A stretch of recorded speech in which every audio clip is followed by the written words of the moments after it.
Welcome to Center Heist Productions. Please hit the likes and subscribe down below in your right-hand corner. I would muchly appreciate it. Thank you to my followers, but we need to get those numbers up. Please hit the likes and the subscribe.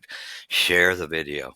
Trying to grow this channel where you get a straight up, informed evaluation of the Habs, and we go with the facts that are running on the Habs. We tend to avoid rumor as much as possible until you're forced by some other channels to discuss it sometimes.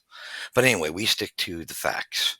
Okay, so as the first, this is a 3-part series as the roster list of the invitees to the main Habs training camp has been revealed of who was invited, and it's going to. I'll list off the players. Well, we already know who the main Habs players are, so I'm not going to list our because and believe me, yes, Waugh to me is a main Hab, so I'm not even going to list those guys.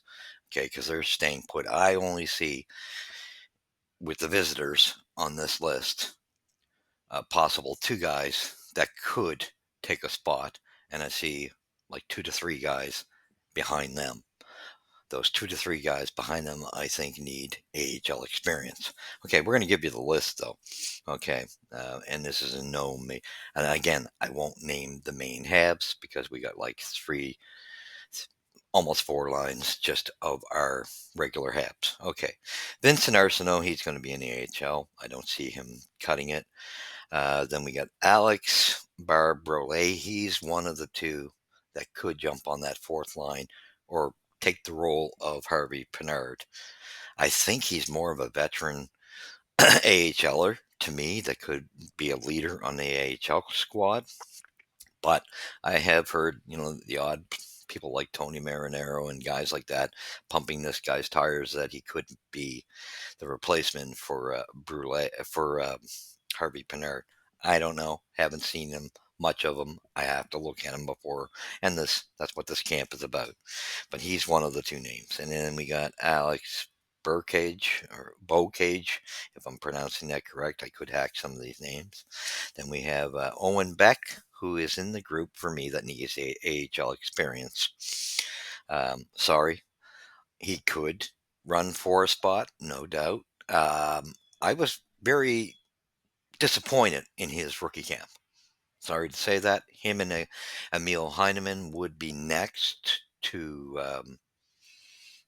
under Kapanen and Brule for me. I think that Beck and Heineman will probably still be in the AHL because both of them needed to really show their stuff. They had 3 training camps that we've seen them at, and that what I seen in the rookie camp was they still had difficulties shining. So it was like the first game, Owen Beck shone more than Heineman, but then in game 2, Heineman shone more than Beck, and they seem to both disappear sort of in the opposite games. So to me, they could be right behind who my front runner is and Burley, but I see them needing. They'll go to AHL, and maybe that'll be a plus for Beck. It could be something that they're called up when the season gets going, if there's injuries. But I do not see them making the Habs out of training camp. That's my opinion. I didn't like enough, and that's something because I was very much in both of these guys, cornerback and Heineman. But I'm not seeing enough from them to actually crack Montreal's lineup. I cannot see them pushing Evans or Pizzetta's their best chance to push against, but they're not pushing Evans out of a spot. No way. Can't see it. So anyway, that's where you go. There it was Beck. I see him going to the AHL. Then we got Lucas Condetta, AHLer. Then we got Lauren Dolphin. I see him in the AHL. Jared Davison, much like Owen Beck and Heineman. I think he'll be in that group where he could be called up, but I don't think he makes the team at a training camp. I don't think he has enough to push anybody out. Then we have Sean Farrell, which I'm sorry. I am sorry with as much talent as people want to pump this guy's tires. Sean Farrell I don't even know if he can be an AHLer permanently. He was so injured last year with injuries and knocked around. He wasn't near as effective as we thought he would be. And same in the rookie camp. Yeah, he can set, he's a playmaker, but he was very invisible a lot of the time in the rookie camp. He would come out with a play every so often. He's not going to crack the NHL in my books. I don't even know if he can stay as an AHL. He'll be in the AHL, but I think this year is going to be a prover of can he actually stay at the level of the AHL. That's my thought there.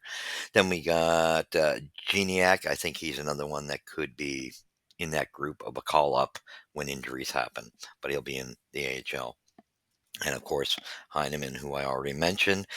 And then we've got Riley Kidney, who I think is going to be having, I think he'll be in the AHL. Don't see him cracking the lineup, but I think you're going to see a better movement in this game with the new coaching staff. I think Uhl kind of held him back.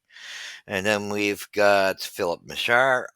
Didn't impress me in rookie camp. Sorry, I really kind of put him in the Farrell conversation. I know that's going to shock. He's got probably more. He shows better signs than Farrell, but I don't know. I kind of group him there. I don't know if he can handle the AHL yet. I wasn't impressed with rookie camp. Wasn't enough. Okay, then we've got Jared Menexcum. I think he's AHLer. And then we've got Nuroff, another one I think that probably go back to the ECHL or could be brought to Laval. Who knows? Then you got Jacob Novak, AHL. Uh, Jacob Perreault, AHL veteran. I would see him as. And then, of course, you got Charles Sauvois. I'd give him a contract and put him in Laval. And then you got Xavier Semino. And then you've got Alex Tuck and Florian Jacki, which I think will be in Laval. And I honestly see them as needing to be in Laval for sure. And now I'm going to mention the other two things on this. Who was my most impressive rookie, as I mentioned in prior tape, was for the forward group was Thorpe. He wasn't invited to main camp, probably due to his youth, and he probably going. I mean, I imagine he's going back to the Giants just to let him age. But he showed significant capabilities. I think this kid could be playing for Laval, but Montreal, it looks like, aren't going that route with him where he's so young and it was in this year's draft. I think that's the only thing I can see because he was the best piece. He was the pleasant surprise on offense for Montreal in that rookie camp. The positives in his game all the way around. He will make the Montreal Canadiens in the future. And it'll be interesting to see this line grow because I think Jacki and Tuck need work in the AHL. They're not going to crack the lineup, in my opinion, unless they, again, training camp, they really got to turn it on if they are. But I think Jacki's got to learn to be more physical. He looked lost in rookie camp to me. Yes, great that he could fight, but that was the only positives I'd seen. The odd nice pass to Thorpe, that's fine. But overall, I think there was too much missing. He just looked lost. Tuck needs more to his game as well, and I think that'll do those two good under the new coaching staff in Laval for those two to progress their game along. And hopefully, we'll get to see that line in the future as a fourth line because that looked good. But Thorpe was the best player, and he was, in my opinion, the best forward in that rookie camp. We had Heineman and Beck right behind, but they actually, for me, underachieved. So that's the thought on that. Now, the guy I'm going to mention who I would put my money on, and that was who I would have liked to see in rookie camp, but he went straight to just camp, and that's Oliver Kapanen. I do think this is a guy that could crack the Montreal Canadiens lineup. I think with Harvey Pinard's spot being available, and I also think he could put pressure on Pizzetta, although Pizzetta's got this one strength that people got to realize. Until players start playing like the Thorpes and bring a physicality, until you get that, Pizzetta's going to be hard to move because he brings that physicality that no one else on the forward group brings in the bottom six. So, but I do think Kapanen is the guy who could steal a role in that bottom six and force the Canadians to have to make a move somewhere. We'll see what happens, but I think he's got a great chance. I think he's who I would put my money on if I was betting, is Oliver Kapanen. Front runner, hands down. The talent you're seeing in him in his team overseas, and when he played in the junior, for the worlds and stuff, he just showing something he's more. He looks like he's just more ready, and it's got a little more offensive side to him than a lot, and is a little farther ahead than Heineman, Beck, and Davidson. And that's my opinion on that. So I'm my front runner that will be the guy on the offense to possibly crack it is Oliver Kapanen. Then probably, because I'm only hearing this by rumor, I have to see him play Barre Brule, because I thought he was brought in to be a veteran AHLer. That's my assessment of our forward group. It'd be interesting to see what happens. But that's how I divvy it up. And I didn't speak on the regular Montreal Canadiens because they got their spots. And Roy, yes, is to me a regular Montreal Canadian on their roster. All right, thank you for joining me. You've seen it here first on Center Heist, and I know this is shocking to some people. Are going to probably want to, oh, you're crazy. Well, you go ahead. It's your opinion, but be respectful. Leave your opinion, your comments, but keep them respectful. We all have a right to it, but this is the insight I'm seeing on the Habs. I see Kapanen, possibly Barre Burle, and then, you got Beck and Heineman in behind, which they're going to have to do an awful lot to crack Montreal's lineup, because I don't foresee those two doing it. I just don't. I don't see Beck pushing Evans out. Sorry. Uh, so, with that being said, thank you for joining me. Hit the subscribe. Please hit the likes and share this.